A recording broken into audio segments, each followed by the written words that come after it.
Welcome back to the Full-Time Ultras. We're looking at 5 things that we've learned from this week's Premier League match week. It was a pretty eventful game week. A great goal. I wouldn't say great goals, but one great goal. Big teams played. A lot of conclusions that happened this week. We're here to talk about everything. We've got the regulars over here. Aditya, how are you? Fine. How are you? Not too well for you, I know. But yeah, we'll discuss that. Yeah, we'll get into it. Raga, what about you? Doing well? Really happy, man. Really happy? We won. Goal of the season, probably. Yes. And a certain United hater didn't get what he wanted. Yeah. Chelsea lost and United win. A lot of against his United wishes. haters didn't get what they yes, wanted, yes, of but course. I'm happy about that. yes, Happy we'll birthday. definitely United hater. talk about that, and we'll also talk a lot of, like I said, a lot of big games happened this week. We've got a lot of conclusions, and we're here to discuss each and every one of them. And I think there's only one place that we can start at. And I think the first thing, Aditya, the first thing that we've learned from this match week is that City do have competition. The Premier League has opened up. Last season, they were a team that at this point were just blitzing past teams.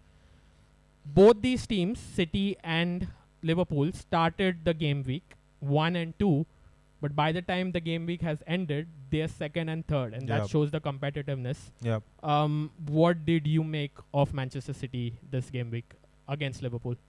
I think they were a bit unlucky as well. Like I feel like it wasn't a game that was dominated by them, but I feel like they shaded it, and Liverpool did well to stay in it and to get that goal at the end.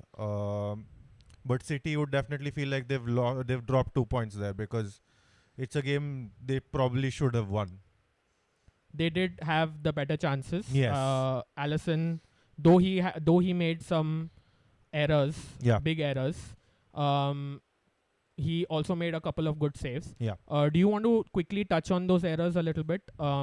Especially the one that directly led to a goal. You want to break that down quickly for us? That one's a bit unfortunate because he slips as he's trying to boot it long to Salah, and we've seen that so many times where they get from a set piece, he claims the ball and then they're off on that counter that long. He scored against United the same way, Yeah. Salah, when Alisson boots it long down the pitch, Yes. and he's looking for that pass and he slips, and that's just unfortunate. So I wouldn't term it as an error on his part. It's just like the ground gave way as he tried to kick that ball. The other one was a more glaring error when he gave the ball away Straight to Foden. away to Yeah. Foden. That should have been 1-0. Oh yeah, for sure. That one, that's a really lucky escape, and That was really early in the game as well. yeah, very early in the Foden game. error. And it's fine. Like these things happen, and he's been one of the most consistent goalkeepers Hands down in the Premier League. League. So yeah. it's bound to happen at some point. Raga, for me, what I thought of Liverpool after this game is I thought it was a really convincing away performance where they haven't had the best of records at the Etihad. They came out with a point. They stayed in the game, and City did present them a chance. We saw the game together, and I feel that you were a little bit more critical of Liverpool's performance. Can you dive in more into that and tell us why you think Liverpool didn't deserve anything from that game, which I feel they did, because they did. My opinion is they did hang on to it, but you felt that City should have won this. Do you still feel that now, or I feel that What? as considering that Liverpool played away, I feel that a point is a good result for them. And Hmm. considering how they played, it's just based on their performance. I think they are lucky to come away with a point, because to be honest, I didn't see Liverpool creating any clear-cut opportunities. I don't think they blew City out of the water. I feel that they had 2 to 3 chances, max to max. I didn't see anything more. I think I can recollect one Darwin chance, the Trent chance that went in. Apart from that, I can only recollect 1 or 2 half chances. Apart from that, Liverpool haven't done much. They didn't do much. To be fair, even City didn't do much. I don't think they did much throughout the game. So it was that kind of a game, but I did see some fans going that, oh yeah, what a game! We came away with something. it was not a very. I would say you deserve to lose. It was not a typical City Liverpool It game wasn't, that yeah, it we wasn't. would see where they- Yeah. it was very scrappy, which showed a little bit of Yep. Agreed. frailness in Agreed. both these teams. Agreed. Right? Agreed. So, but no, but my problem is that they probably deserve to lose and they came away with a point. That's how I look at it. It's not that they stayed in the game and they like okay, they came away with a they point. did stay in the game though. Because City didn't do much. If City had turned on their game, they had turned Yeah, on but their like style. you They would have had 3 or 4-0 the way Liverpool were playing. I don't think they stood a chance if City were in full gear. I mean, you Just can that's say what that the other way as well. Luton did that to Liverpool. Liverpool should have blown Luton away. I But mean, then yeah, we all it were has been saying that typical Liverpool, I it's would say, this Luton season. have done fantastically well, and they just steal that in the end. Because it's the quality of opposition matters. And I think maybe on the backside, why you feel that is maybe Liverpool standards going into this game were very high after that. yeah, You would maybe, not but expect a Jurgen Klopp side to no, kind of perform this I didn't way. even expect a Pep Guardiola side to play in such Yeah. a way. But but especially Liverpool to It be was a a- it little was a bit very more odd game to be- attacking. if you want me to wrap up in one or two sentences, Yeah. it was a very odd game. It wasn't a typical, as you said, it wasn't a typical Liverpool City game. Yeah. In recent years, what we've been used to, Yeah. it wasn't a typical Liverpool City game. 12:30 p.m. kickoffs, complaints incoming, I guess. Ah. From Liverpool fans, Yeah. which we couldn't Why manage is to Klopp get here on the show. podcast? But Aditya, just to move to a player who I've been very critical of, You I and most still, people. yeah, lot of people. Right I here. still do have my reservations about him, but for me, where credit is to be given, it has to be. And we're talking about, of course, Trent Alexander-Arnold, sporting new Predator boots, Yeah. really classy ones. And he had a very good game Yeah. because we all thought going into the game it's Doku against Trent Alexander-Arnold, and we all believed that he's going to get rinsed, but he actually did very well against Doku. Yeah. Defensively a little bit sound, scored the goal as well, pretty important, well taken goal. What do Yeah. you make of the performance? Yeah, it was quite solid, I'd say. I mean, as a defender, you're bound to get dribble pass, especially as a fullback. And when you're facing someone of the caliber of Doku who's so direct, you're bound to get dribble pass once or twice, or like I don't know the exact number. I think it was 5 in total, but they're all.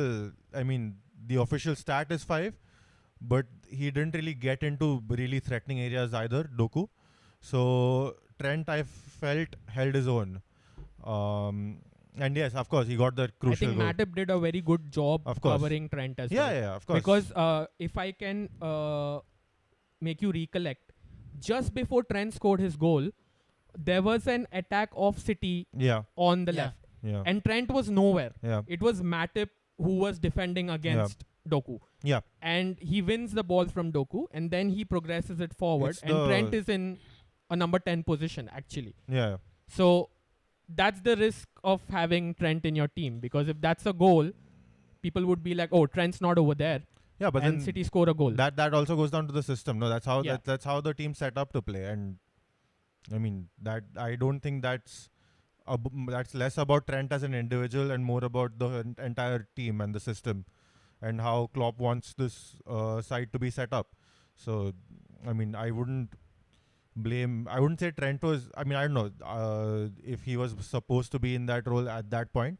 Maybe he was. We don't know what the exact instructions were. But yes, Matip again. Like you're talking about the chance, like because I think City almost score. They have an attempt on target was either blocked or saved, and then from there Liverpool go forward and they score. And I mean, talking about that goal, what a hit! I mean, Clean. really clean Struck hit, it clean. bottom corner. I mean, you No don't chance. save I those. just said Yeah, no chance. you don't save those. Quickly, just to wrap up this game, I just want to ask you both the same question, and we'll keep it short. Do you still think Liverpool are the closest challengers to City? Now, it's not even City. Maybe it's a 3-horse race, maybe Yeah. it's a 4-horse race. But considering if we are saying that, okay, City is the benchmark to catch, do you still feel it's Liverpool, Raghav, who is closest? Yeah, I still. Over Arsenal? No. We'll talk Even about though I've Arsenal been- later yeah, a yeah, little yeah. bit, but Even though I've criticized Liverpool in this game, I still feel that Jurgen Klopp and co have the caliber are the closest to having the caliber to challenge City for the title this season. over Arsenal, Over still Arsenal. believe? Over Arsenal. So they finish higher than Arsenal. still. Yeah. City, Liverpool. You're sticking to Liverpool, even after Yeah. what you've seen. No, yeah. Because I know, but like this was such a type of a game. I'm saying again and again, this was an unusual Liverpool performance. Hmm. What they are capable of and what they can do, I think they are the closest challengers to City, and they will finish above Arsenal. Do you think the midfield has it? You were pretty. You liked the way they rebuild in their midfield. Yeah, I But mean, do you think that midfield has the capability to go put in those performances week in week out till the end of the season and be close to Manchester City and Arsenal? I would hope so, but I would like one of the worrying things about them is the lack of depth, like Yes. especially in that holding role. So that's one, like if McAllister gets injured, you've got Endo, and I mean beyond that you've got, I mean, like you don't have as much quality in depth as you would probably like for a team to challenge a side like City for the title. But I do think that if they can keep their players fit, they're going to push Is City. Badgett a number 6? Oh yeah, he's coming back as well. He Yeah. is. He is like a Kobe Menu type player. Okay. So We'll come to that. yeah, Yeah. we will a little bit. Yeah. Okay, so we'll wrap up with that. Yeah. Really, not a very actually good game to Yeah. start the Premier League off with, but the other game was a little bit more eventful. And the second thing we've learned in this game week is that Chelsea are the most Ram Bharosa team in this entire Premier League. You don't know what you're going to get with this team, and that's exactly what happened this game week. We'll straight away get to the Chelsea fan, and we'll talk about the game. But I just want to. We were discussing this about Chelsea and their reliance on South American players. Do you think that was one of the major big reasons that the performance they produced against Newcastle? It was one of the contributing factors. It was one of the contributors for sure, because Caicedo's on the bench because he was the last to arrive from the South American games. So just to give the viewers a little context about South American players. Yeah, so they play like the South American players. I mean, their time zones are different. Like they're behind. They're like a lot behind. So they end up arriving a day later than the European players arrive, which is pretty much. This was 2 days before the game or something. So as a result, both Enzo and Caicedo arrived late, and Caicedo arrived the last of everyone who had travelled to for their international fixtures. So he was on the bench, and Enzo, I mean, we lacked intensity in that game, and like Caicedo and Enzo are a big part of that, along with Gallagher. That midfield, that three, when they play together, it's really starting to click. But you pulled Caicedo out of that midfield, and you could see the drop off in intensity. So yeah, that's a bit of a contributing factor. But Aditya, could this be a worry? Because so many South American players in your team, especially in that midfield, going into like every international game week, this is going to happen. This scenario is going to happen. So how do Chelsea combat this? Like, I know you have Lavia behind, So waiting in the wings. Lavia coming back would definitely improve that situation a lot, because he's not traveling to South America to play these games. So him getting back is very important to our season and our consistency this season. It's a good thing we don't have an international break now till March. So hopefully he doesn't have many more setbacks, because so far it's been setback after setback for his injuries, and I mean, I hope to see him on the pitch soon. And I think he could help, and Kunku coming back would also help, like in the sense that we have like 3 players in that midfield who are playing in Europe only and not going to South America. Should ease our issues, I feel. Raghav, what did you make of Newcastle United? Because we all went into this game thinking that Chelsea are favourites, considering how they played against Manchester City, and Newcastle was second favourites just because of the sheer number of injuries they had going into this game.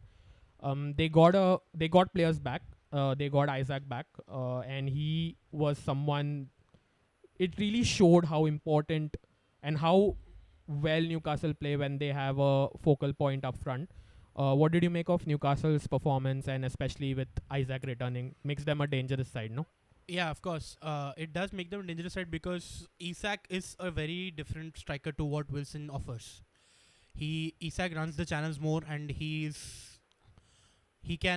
has more pace than Wilson, and I think he's more of a threat than overall as a threat, he's better than Wilson, and that showed. He scored their first goal. Isaac got their first goal, and they look threatening. And Gordon in this team is looking quite good. I've said it before as well. He's come into his own this season, and yeah, Newcastle were good, man. Chelsea lost the plot when they went 2-1 down, Yeah. and after that it was like shh.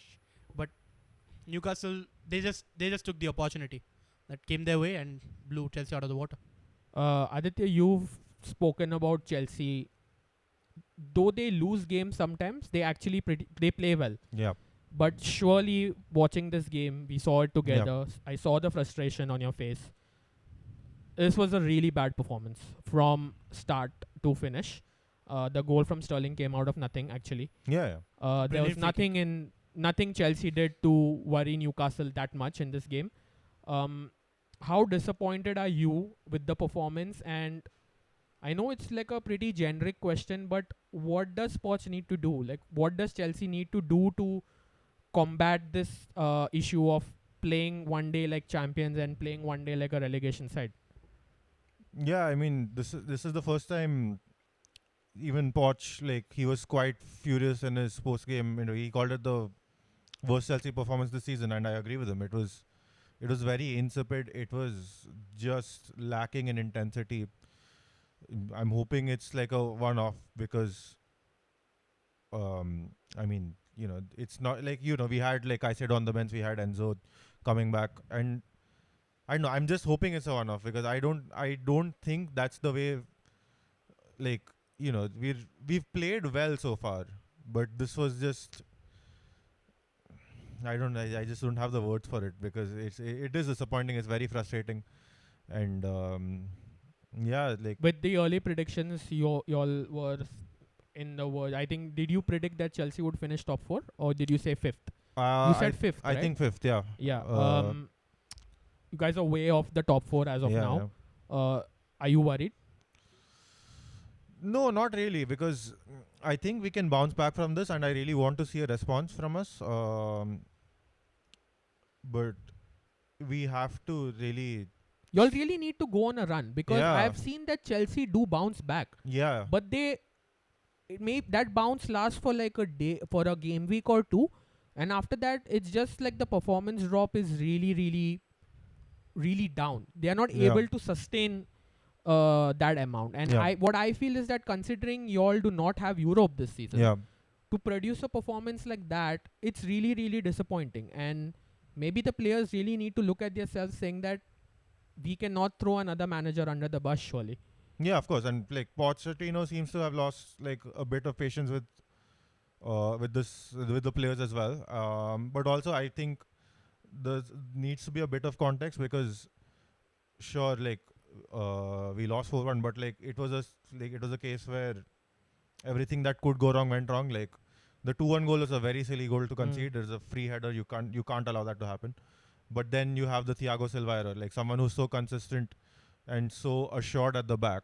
8 goals conceded in the last 2 games, which is Yeah. so unlike Oh Chelsea. yeah, exactly. Like so, They don't score goals, but they don't concede many Exactly. as well. So it's I mean a lot of things that could go wrong went wrong. Like pretty much everything that could have gone wrong went wrong. And like you said, the free kick goal, I mean, it came out of nothing, so that doesn't really count. Yeah, this is very disappointed with the performance, but I'm just hoping we can get back. I'm not worried because I know what this team is capable of, and it's shown fairly consistently what it's capable of. But it needs to translate into results as well, and On more the pitch. consistent. Yeah, exactly. More On the pitch. consistent results. No, you see performances on the pitch, but you don't see the results because you don't have those. Like we don't take our chances. Yeah, We dominate one half, then we lose the plot in the second half. This is the second time at least that I can remember. Like the West Ham game was the same pattern. yeah. Should have. We had a better first half, and the second half we just lost the plot. So that kind of thing needs to happen less, and we need to really step it up. Like the settling period should be done now, and we need to start pushing for results now, and not just chasing we played well, but we didn't get the result. Because Raghav, just quickly to summarize on Chelsea, the festive period coming up is a pretty important period as to where your season can go forward. So just quickly to summarize, what are your thoughts and what do you think Chelsea needs to do? I think that until that festive period shows up, I think there are 2 to 3 games to go before we go into that Christmas Day, Boxing Day, and New Year's, and then the January thing. Lot of games. Yeah, a lot of games coming up. Before that, they need to win those 2 games before that. One of them involves one us. of us United. So I think they need to go in. They need to build momentum, and they need to win those 3 games in that festive period, come what may, because that dictates how they go into Jan through March till the next international break. So I think if they build their momentum during the festive period, I think they can rebuild their season from there. The second half can be good for them. Okay, so that's that with the Chelsea and Newcastle game. The third thing that we've learned from this game week, or basically not learned, is we've just seen greatness for me. It's probably the second time in 10 years, nearly 10 years, I think, when Rooney did that. I have looked at my TV screen and I've just heard the F word like a lot of times. It was really, like I said, we are really, like, when you see these goals live, you feel really blessed. And we're just talking about one man who did that, Raghav, Garnacho. How good was that goal?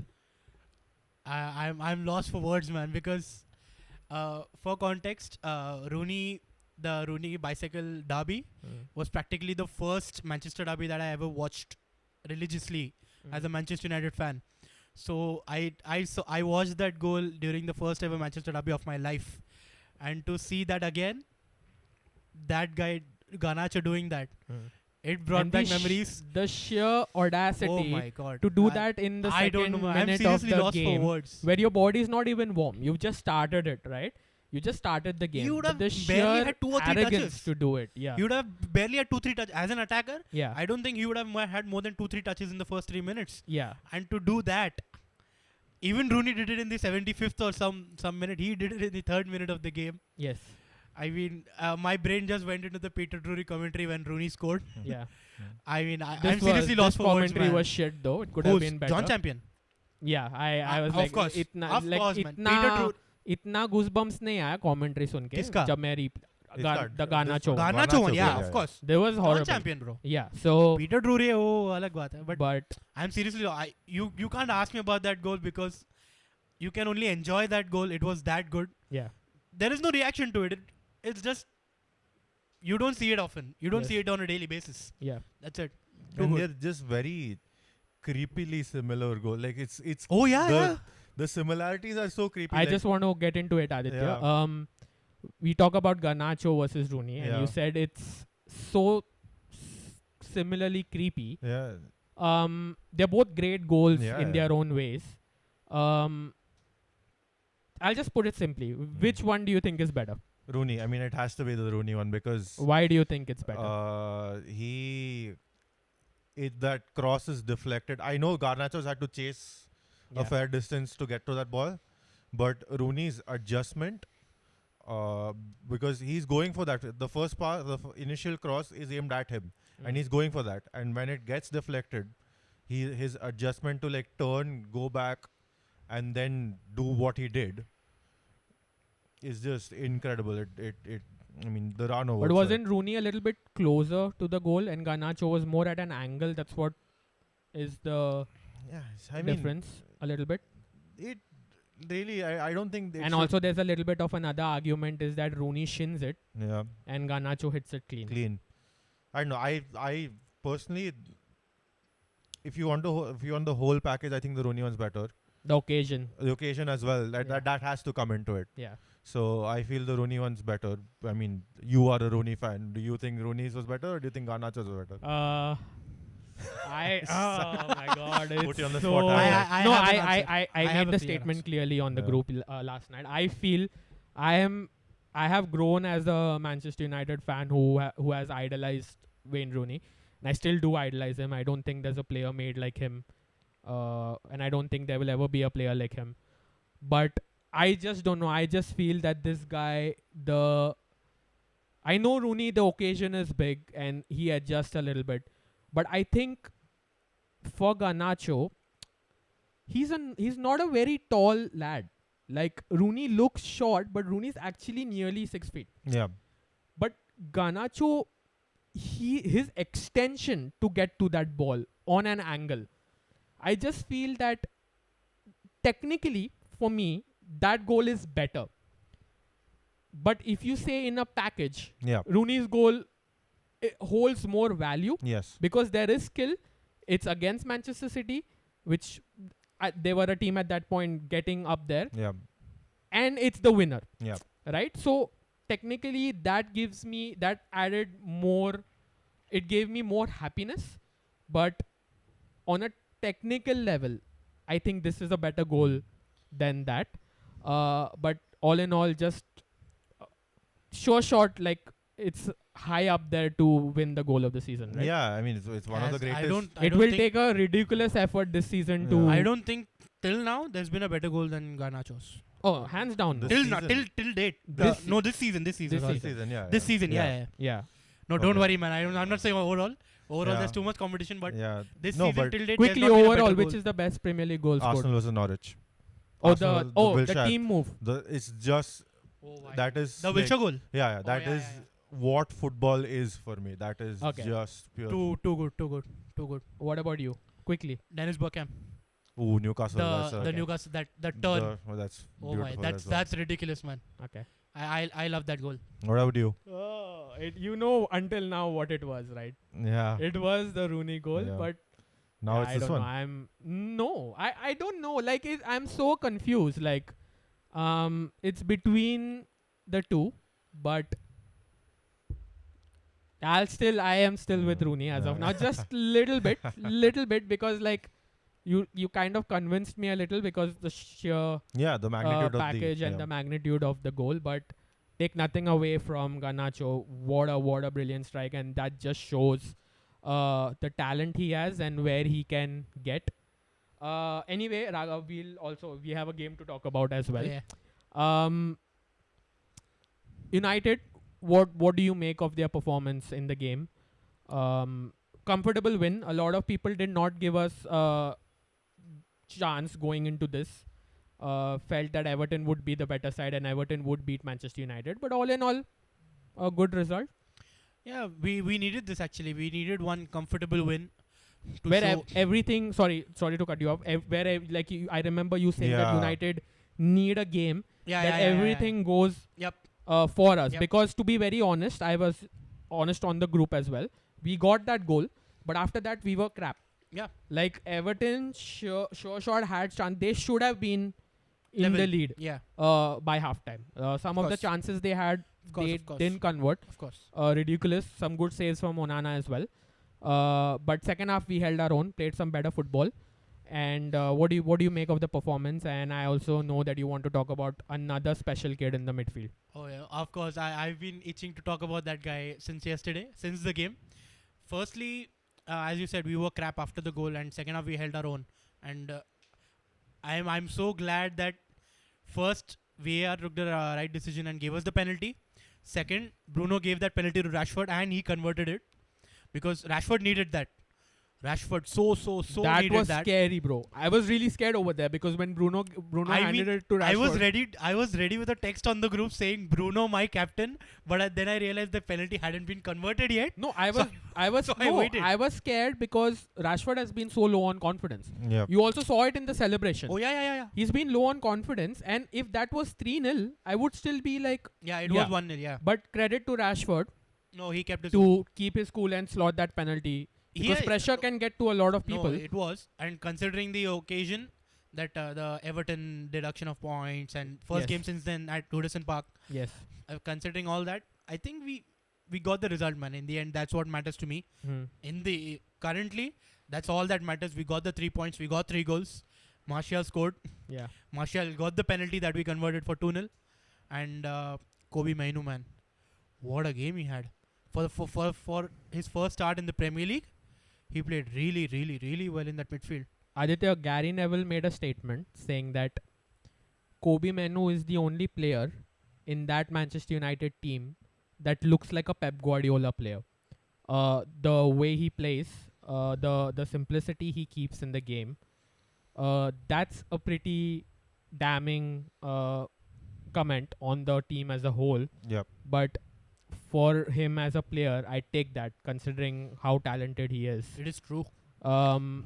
What do you make of it? I know you don't know much about him. Yeah. You might have caught a little bit of Yeah, I did. highlights. Yeah, yeah. He's very composed on the ball for his age, isn't he? Yeah, he's quite good on the ball, and also he brings a lot of energy to the midfield. Yeah, yeah. And yesterday he had that one clearance of the line as well, which was crucial at Yeah. 1-0. Yes. You spoke about the Everton chances and stuff they should have put away. And prior to that, also Onana made he's two had saves actually. Yeah. correct. So yeah, like he looks like an exciting talent. Hmm. Obviously, at this level, you need to have you need to show this consistently, game after game. It'll happen, I think. Like he's very young, as you said, and yeah, like it's a bright acquisition for United, or like a bright thing for your future. And Even Bruno praised Kobe Yes. Menu in his post-match interview. yeah, That he's very mature for his age. oh as yeah, well, how he man, plays. it's too good, man. I was Aditya, very just- impressed with this. Just a quick word on Onana. Made like he's really redeeming himself for the early season errors. There's a little bit of confidence. Yeah, That yeah. swagger is back. Yeah, the Where he looked a little bit shaky Yeah. at the start. And goalkeepers need that, don't Yeah, they? They of need a course. little bit confidence. and the save before the Kobe Mino goal line clearance, he's practically, I mean, he's seen that ball so late, Yes. and he's got down to it, low to his left side. That's really good save, and yeah, I mean, he's really redeeming himself in terms of he's now saving you all points. He Yes. cost you all points start Yeah. of the season. Now Yeah. he's saving points, Yes. Yep. and yeah, really good to see a goalkeeper back in. 4 points off top 4. Happy to be there. Though we have not been the best, but slowly getting there. We're just getting the results at this moment, man. That's Mm. and for us, for the stick that this team is getting. Which actually may not be the worst thing. Yeah, it's not. Accumulating points. Yeah. Because we're going Because to talk when about when another you're- team next. When you're in such a bad position, bad space Yeah. as a club and as a team, Mm. the best thing that you can hope for is just getting 3 points some way or the other. Grind it out. Grind Yes. it out or whatever it is. You get lucky or whatever it is, but you need those 3 points to come in, come what may, and that's what's happening right now. Yeah. So us in a bad space is getting us results. Once we improve and we're in the club, the atmosphere around the club is good. I see us having a bright future ahead. So yeah, that was the United and the Everton game analyzed. We'll move on to the next team, and the next point that we've learnt is from title challengers to top 4 contenders to back to reality. There's only one team that summarizes this, and they are your rivals, Aditya. Yeah. Tottenham Hotspur. It's been a stark decline. Yeah. 3 back-to-back defeats. The game was pretty like it was against Chelsea. It was like practically a basketball game, which Yeah. was end to end, Yeah. totally, right? More trying to delve into the game, I want to ask you something, Aditya, about Postecoglou's tactics, right? He has, considering where he has been against Chelsea, he got that from Chelsea, keeping Yeah. a high line, Yeah. playing that sort of football. Yeah. He hasn't changed it, Yeah. right? Do you think that's a risk he's taking, trying to keep that same playing style with his personnel out? Because last time his centre-back pairing Yeah. was, in the last game, it was Emerson Royal Yeah. and it was Ben Davies. Mm. And he's practically playing that attacking brand of football, leaving his centre-back so exposed. Yeah.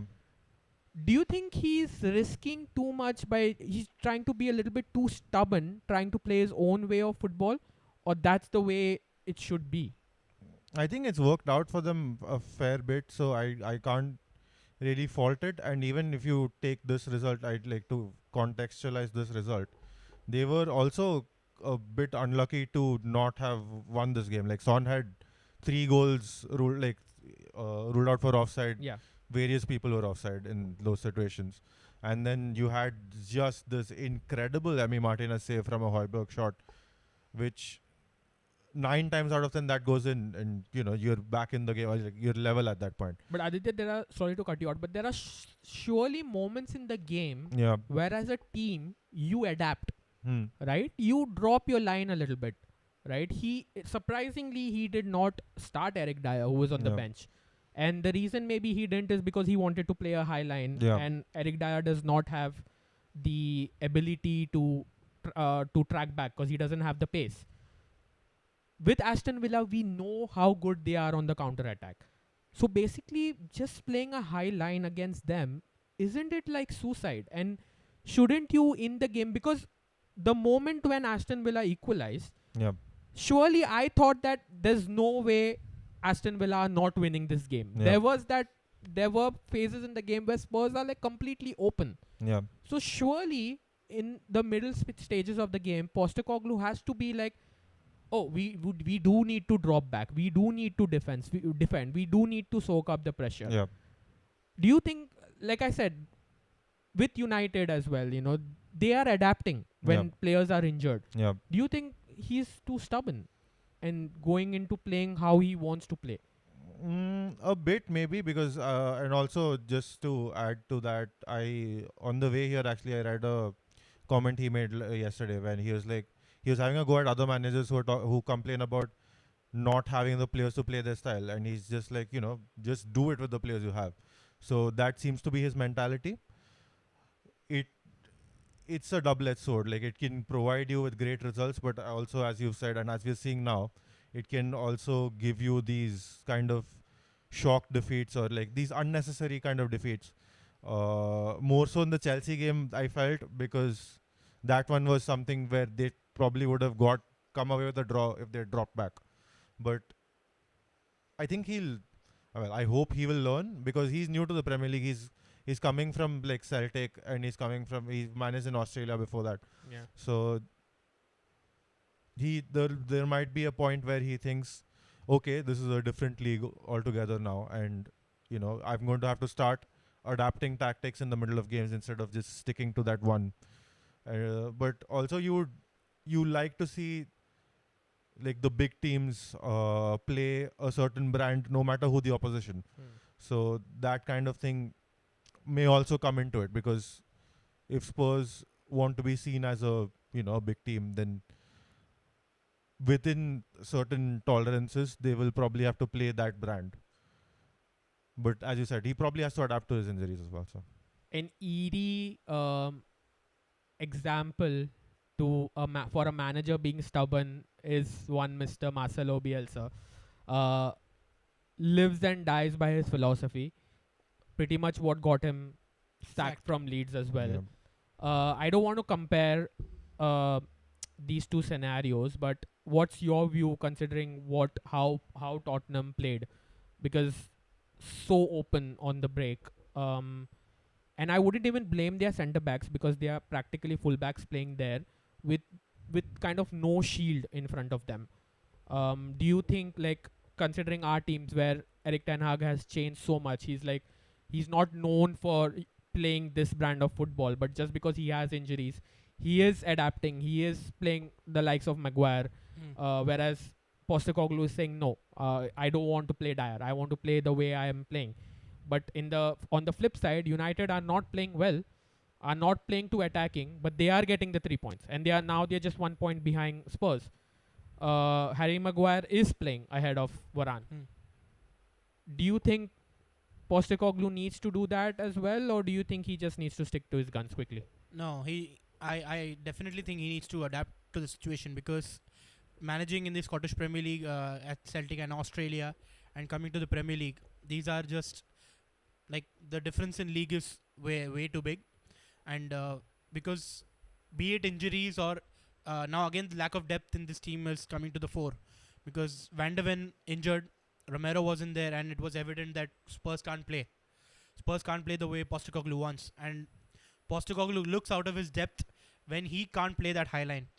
He looks, I wouldn't say incapable, but right surely his now, squad also, he's not able to adapt. and his squad also doesn't have the depth to play the way he wants to play on a Exactly. consistent basis. Oh yes, of course. So surely he has to adapt. He has to change his tactics surely, because even after this result, if he doesn't change, then I think Spurs will be in trouble going forward. And Especially this till they have their players yeah, back, till which the- at till least the is time going to be Van de till next year. Van de Ven and Madison are back till then. At least Van de Ven. I think they are back after the festive period. They are not coming They- before They're Jan. back after Feb, I think. I think Madison 3 months. is Madison Both is are Jan. 3 months out. Madison is Jan. Is Madison what is I think 3 months. He said. okay. Then it's worse. It's worse, but till the time they're back, even after that back, they need to adapt a little bit to what the situation is. Even with Van de Ven, you can't play a high line just because when you have to defend, you have to defend. Yeah. Even with Van de Ven, even with your best players on the pitch, you have to defend. Even if it's Varane and Lisandro Martinez in the Manchester United lineup, you are defending a 1-0 lead at 85. You need to defend. That's it. You can't just go around saying I will play attacking football. I mean, Postecoglou needs to look at that, or else this would be the best time to play a Spurs. This Spurs team. Correct. This is the best time to play that Spurs team. And yeah, I feel like even if they had all their players fit, this festive period would have caught them out, because to Oh, play of course. Yes. that high intensity of football 3 with- games a week now. exactly. Practically. Yeah. So Crazy. that would have taken a massive toll on them, and if they hadn't had these injuries now, they would have had them then. I feel, because it's a lot of running. And Just quickly coming to the opposition, Aditya. We all were at the start of the season went on the Spurs bandwagon saying that they're definitely finishing top 4. yeah, We are all so confident Spurs top 4, but Unai Emery has just come flying off the blocks, yeah, and he's just punched a big hole into the top 4 wall, saying that we are here. yeah. What do you make of Aston Villa? Top 4. They've cracked into the top 4. They've been very solid, and it's all. I wouldn't really say.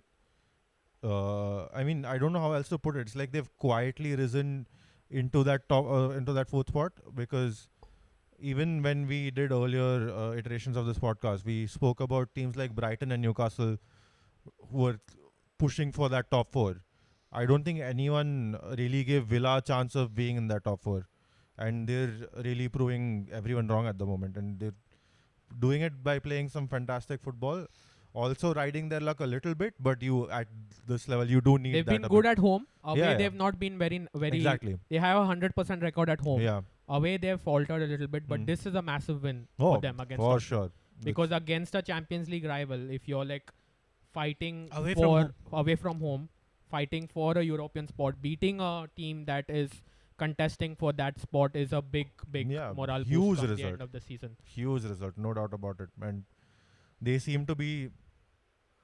I mean, they should be able to carry this momentum forward. With them, again, we'll have to see. The festive period will catch a lot of these teams out, Yes. especially those Europe that as well as Yeah, Aston Villa exactly. in Europe. Yep.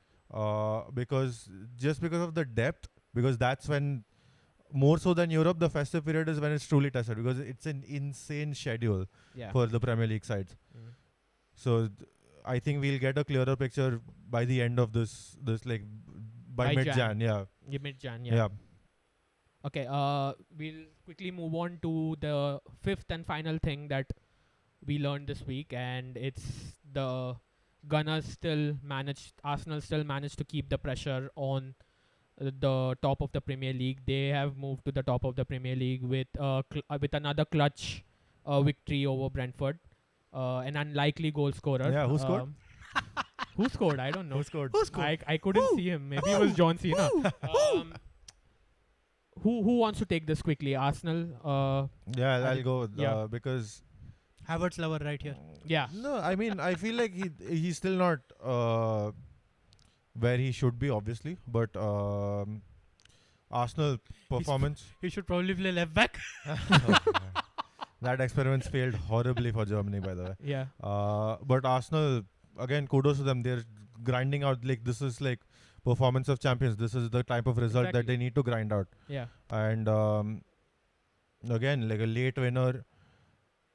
I think the options that they have Yeah. now is complementing them more. Exactly. Because last season they couldn't have a Havertz to call on, Yeah. or they didn't have a Trossard to get on. Yeah. And that is towards the end. That's I feel is such a big turning point for Yeah. their season this year and for their hopes of winning the title. Yeah, they've recruited smartly, but also they've Like there's a big shift in mentality. We've spoken about this in previous episodes again. The City one most notably when they beat City. It's those kinds of performances and those kinds of results like that basically make the difference at the top, because especially when you're chasing a side like City, it doesn't matter if your performance is absolutely horrible. You have to get the result, and they're getting the 3 points on the board. Like we mentioned about United, they're getting 3 points, and again, in a sense, this weekend everything's gone right for them because the two teams that were above them when the game week started, they've they've taken Faltered. points off each other, Exactly. and now Arsenal are top. So kudos, they're real challengers. Do you want to add something quickly on Arsenal?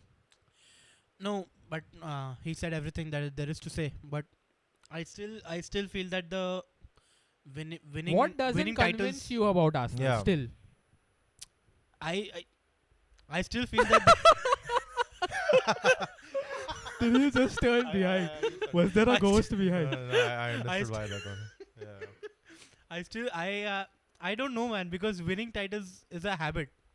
Like we see with City, it's a But a you habit surely that you have have to to develop. start somewhere. I'm not denying that they have to start somewhere, but I don't know, man. Somewhere I feel that they need an FA Cup or that They Carabao already have Cup. an FA Cup. They have so many Under FA Arte- Cups. Not Under Arteta, they Arteta's, won. Arteta's first trophy was the Was FA the Cup. FA Cup? so it's an Arteta problem. I don't know. No, sorry, but since the time they've been so this is the first or second time in many years that they've been touted as title challengers rather than top 4 contenders. Yeah. So I think that I'm somehow still not convinced, man. I think still Liverpool are the closest challengers. I'll stick to my guns. I'm somehow not convinced that they will bottle in around February, March. They will go down because I feel they're Go still down to 1-2 the seasons they'll away. get relegated. No. With Raghav and FIFA said Arsenal, you something. never Yeah, know. you He never can know. say anything. No, man, Arsenal get relegated. I think I think 1-2 seasons still to go. They will be up there. I think the They only will be thing, up there. only thing that will convince you is them actually winning it. Like Of- that's when maybe you'll be yes, maybe yeah. yes, but if they win Obviously it, that has to I'll be the convince first them. one to admit that I was wrong. I'll have no shame in admitting, but till they win it, they will be something that I'm not convinced with. Also, can we Or just till they win some cups or something, whatever it is. this they have, but anyway, can we just quickly speak about Ramsdale and his? Yeah, yeah, No, yeah. I'm gonna speak out. Like, give me a chance. I'm I- gonna I speak think out. he- Take it yeah, away Not now. quickly. I'll speak out. Oh yeah, Okay, okay, yeah, fair go enough. ahead, In line fine. that, Yeah, in yeah, line, okay. go ahead. Coming to that, that's Oh, yeah, that's yeah. a brilliant segue, segue to Exactly. get into something new we're going to be doing on 5 things we learned from the Premier League. We're going to analyze the game week, and we're going to come out and we're going to crown a champion of the week. That could be a team or a player, anyone who you want to crown as a champion. And we're going to crown like a flop of the week, like a sheer loser or of the week. And we'll start with who do you want to go first? No, Aditya? Me? Obviously, you'll always go second. Yeah. If you know, you know. Okay, your champ of the week. Does this count as a title? Because I'm going to say Arsenal were the winners of this weekend because, Fair like enough, I said, Winning is a habit, guys. Yes, yes. because just about like it was the perfect weekend for them. They got their late goal. They got Because the at win. one point it was looking like a 0-0 draw. Exactly. Yeah. They would have dropped points Against when Brentford away. yeah. I mean Because surely you, when you're playing, when you're competing for the title, Yeah. surely you have to capitalize on your rivals losing points. exactly. And I mean taking nothing away from Brentford because they're an extremely frustrating side to play. Like I said, that's what separates the champions from the rest. That performance, that result, to grind out that result, get that goal in the end, and then you have the other two teams dropping points, and Arsenal sit at the top of the table now. So for me, they have to be the winners of this weekend. It was between them and Villa for me, but Arsenal edged it for me. And your flop or donkey of the week. This is a tricky one actually. I actually want to give it to us because Okay. it was such a Sad, pain.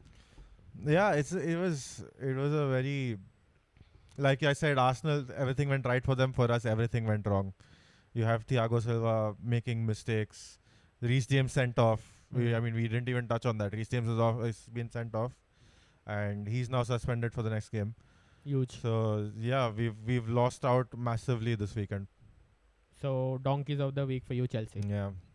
Donkeys of the season so Yeah, far. yeah. No, not of the season. Not That's just- too just much. kidding, just kidding. Yeah, we'll get to you. Champ or champs of this week. Champs, I would say Andre Onana. Onana over Garnacho. Yeah, like Garnacho has the ability, man. He has he's shown it. Did you, shown in it your last year. wildest, don't give me this. No, In your wildest dreams, did you think that he would do something like that? no. Of course, who would dream of such things? But I've gone for Onana over Garnacho because I can Of dream the- of Haaland doing a overhead kick because I know that's in his locker. no. But are you willing to hear me out? Oh, बोले जा रहा तुमसे. sorry. No, I went. बोल For, भाई. we went for Onana. I went for Onana over Garnacho because of the sheer stick that Onana has been receiving over since the start of the season for his performances, and the way he played yesterday. He commanded his blocks well. He made some really good saves. Against a And- team that are really very good. Exactly, really good. Hmm. And he commanded the box during corners. His takes, his punches, when Punches. to come out, when to stay, and when to position himself. His positioning was really good. His saves were really good. So I think overall he had a really good game. Hmm. That's the only reason that I'm going for Onana over Garnacho. Thank you for listening me out. Okay. No, I thought you don't have much things to say. That's why. Oh sure. Okay. Shut Anyway, it. your donkey of the week. Donkey I of know the it's week, another yeah. goalkeeper. Yeah, It's yeah. a I'm goalkeeper not- battle for him. Yeah, Yeah, now yeah. he has plenty to say. Yeah. Oh yes, I have. Time नहीं है जल्दी हाँ. बोलने का. I'm. There is only one donkey for me this week. That is Mr. Aaron Ramsdale. I mean, he's just proving why David Raya has been brought from Brentford. Hmm. Why he's been chosen over Ramsdale. I would say Arsenal were lucky to not go in 2-0 down at half time. The way he's played in that first half, he was horrible. Atrocious performance, man. I don't know what to say. Arsenal. It's pretty sad as well, It's considering he was one of the. I mean, it's back to that one two of goalkeeper, two first, yeah, there's first more team pressure on him goalkeepers, goalkeepers theory Yeah, that you should have two and I think competing he's keepers or clearly something. been told by Arteta that Yeah, you're not my and number there, one. there was some comments by I heard on commentary that his father has He's told in pushing. open media. Yeah, Yeah. no. He's pushing. He's lost his smile. yeah, Yeah, his Obviously. father has said it in the media. So that doesn't help, but it doesn't. When you're being called upon to play against Brentford in the absence of another keeper, and you're under pressure for your place in the team, you need to prove it. Simple as that. surely And has he to. didn't do He it. surely has to move in Jan. Oh, doesn't he is moving. He will move. If he wants to play in the Euros or have a chance, I have an outside chance of being selected in the squad, Mm. he has to move in Jan. I don't think he makes the squad. He has to move in Jan. Currently, he doesn't because Yeah, for me, no. Nick Pope, Jordan Pickford, Pickford's going. Pickford's starting. Pickford starting. That's Nick Pope goes to done. the Euros. That's another topic. But if he wants to be in the Euros, he has to move. Anyway, Who are yours? you- Champ and Donkey. Let's ask Okay. you. I'll go pretty like for my the donkey is a little bit surprising, Okay. but the champ I'll go pretty. It's pretty normal. I'd go with Garnacho because Of course. to see such goals live is like I don't know how many goals like that am I going to see live. Whether it's not only for my team, even if it was a Liverpool player or if a Chelsea player scoring a goal like that, to just live and see goals like that, just makes you love the game more, and just tells you why football can be such a special sport. So for me, the champ of the week definitely has to be the young Alejandro Garnacho. And the donkey of the week is really surprising. I really love this player. He's one of my favorite players. But it has to be Mr. Son Heung-min. What? Yes, it has to be Mr. Son Heung-min because for the sheer reason that I captained him. I captained him. Oh yes. I captained him for the sheer fact that I knew Aston Villa going to keep a high line, and I knew that he would exploit that, and he did. He was trying to do that. Three times the ball ended up in the back of the net. 3 times. Two out of those 3 times I fake celebrated, and then I was like, I'm seeing the flag, right? So it was a really bittersweet moment for me seeing he could have practically got a hat trick. Yeah. And that could have got me like a Same. few 20-25 points and Same, I would same, be same. back into contention Same. and nothing comes of those. So I'm really sorry. I really love the player, but the donkey of the week has to be The last statement, yeah, Son. it was needed. Yeah. I know I'm gonna get a. Yeah, I'm yeah. gonna hear quite a handful after Yes, this, Yeah, but yes. it has Good to luck be. for that. Just wait for the release. Yes. Anyway, guys, we've come to the end of the episode. I hope you enjoyed it. These were the 5 things also that we learned from the Premier League, and a lot more games we're gonna look forward to. The games are coming in thick and fast, and we here at the Full Time Ultras will be here to cover all the games that are coming, and especially during the busy festive period as well. So log on to our channel, do the usual drill, like, subscribe, share. Um, Tell us what do you think about the Liverpool and the City game. Tell us about the Garnacho goal. Do you think it was better than Rooney's? Do you think there's another favorite that you have in the Premier League? Go down in the comments and tell us what you think. And again, just like, subscribe, and share. And we'll catch you in the next one. Bye bye. Ciao.